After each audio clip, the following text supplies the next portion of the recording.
दोस्तों, आप सभी को पथ ऑफ ड्यूटी पर स्वागत है। यदि अभी तक आप इस चैनल को सब्सक्राइब नहीं किए हैं तो इस वीडियो को देखने के बाद यदि खूब अच्छा लगे ना तो इस वीडियो को लाइक करिएगा, शेयर करिएगा और चैनल को सब्सक्राइब करिएगा। तो आइए शुरू कर रहे हैं हम लोग। यदि आप किसी कॉम्पिटिटिव परीक्षा की तैयारी कर रहे हो या करने की सोच रहे हैं या नहीं भी कर रहे हैं, अपने अगल बगल के बारे में क्या है इसके बारे में जानने की इच्छा है, तब भी इस वीडियो को आप देख सकते हैं। यानी कहने का मतलब, पढ़ते हैं तब भी देखिए, नहीं पढ़ते हैं तब भी देखिए। क्यों देखिए? क्योंकि यह बात आपके ही अगल बगल से जुड़ा हुआ है। नहीं, मैं नहीं मानता। तो आइए शुरू करते हैं। पश्चिमी चंपारण बिहार का वह जिला जो देश में प्रसिद्ध है और देश के हर राज्यों में इस जिला की चर्चा होती है। क्यों होती है? तो आज इसी मुद्दा पर तो बात करना है। तो सबसे पहले आज मैं पश्चिमी चंपारण जिले के बारे में आपके सामने कुछ प्रमुख मुद्दा नहीं है, कुछ पॉइंट है जो परीक्षा में भी पूछता है और आपको भी जानना बहुत जरूरी है। तो पश्चिमी चंपारण, जिसकी गठन लगभग 1971 की में हुई थी, और यह पश्चिमी चंपारण जो जिला नाम है, इस जिला के नाम से इसका मुख्यालय नहीं है। ठीक है, मुख्यालय किस नाम से है? तो बेतिया के नाम से है। जिला मुख्यालय बेतिया है।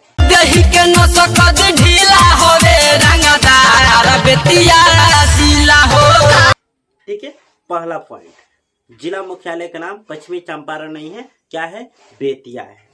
चलिए, यहाँ की प्रमुख जो नदी है उसका नाम है गंडक नदी। अभी परीक्षा में पूछता है गंडक नदी के बारे में। तो यहाँ की प्रमुख नदी क्या है?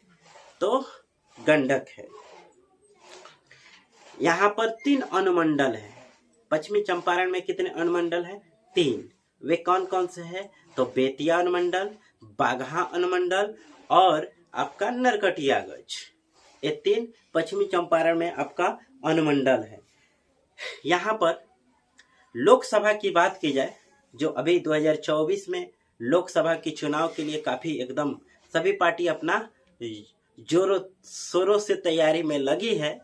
तो बिहार में 40 लोकसभा के सीट है, जिसमें पश्चिमी चंपारण जिला में 2 लोकसभा की सीट है, जिसका नाम है बेतिया लोकसभा और वाल्मीकि नगर लोकसभा।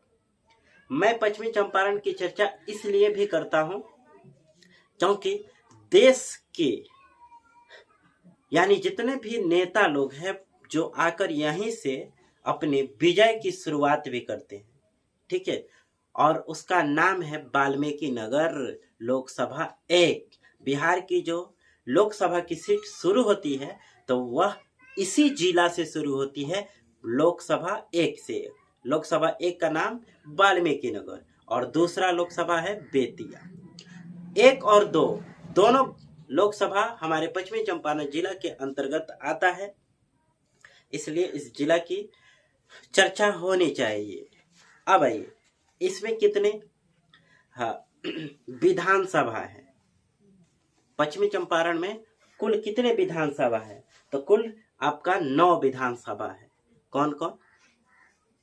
तो सबसे पहले बेतिया ले लीजिए, नौतन 2 हो गया।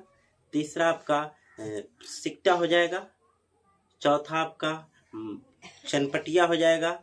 5वां नरकटियागंज। 6ठा लौरिया। 7वां रामनगर। 8वां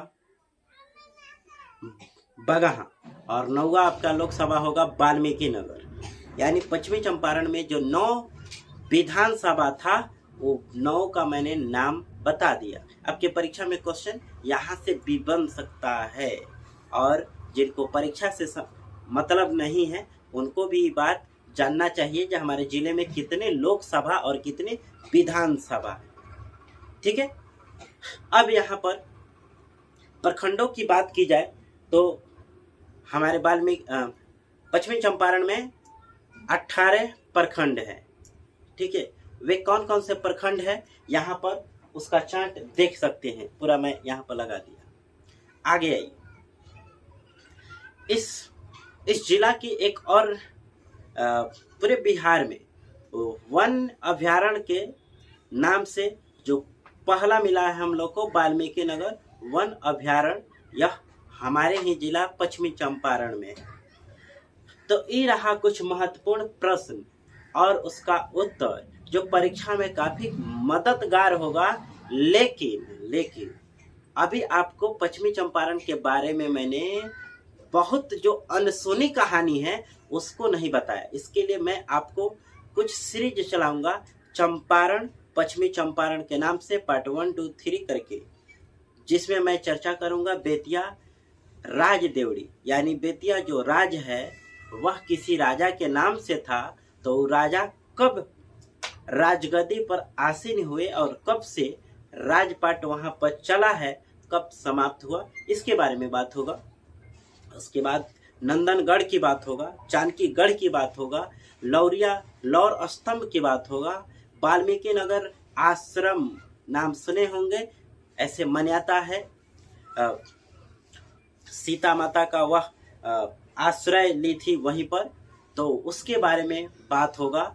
यानी आपको यहाँ पर एक से एक जो भी महत्वपूर्ण चीज है, यदि आप चंपारण से तो आपको तो देखना ही है। यदि आप चंपारण के नहीं हैं तो आपको चंपारण के बारे में जानने की इच्छा है तो इस चैनल को निश्चित सब्सक्राइब करिए, क्योंकि इस पर आपको लगातार मिलने वाला है चंपारण की वे महत्वपूर्ण इतिहास जो कभी आप देखे सुने नहीं होंगे, वो भी आपको मिलेगा। तो आपको नॉलेज के साथ साथ आप जानते हैं फिल्म बनता है तो उसमें कहानी एक मकसद होता है और जो समाज में परिवर्तन लाने के लिए बनाया जाता है, लेकिन उसमें कुछ कॉमेडी कुछ सॉन्ग डाल दिया जाता है। उसी प्रकार से इस वीडियो में भी आपको कहीं कहीं कुछ मिलेगा, उसको अन्यथा ना ले, मनोरंजन की दृष्टि से रखेंगे। बस आज के लिए इतना ही, फिर मिलते हैं अगले वीडियो में। धन्यवाद, नमस्कार, जय हिंद।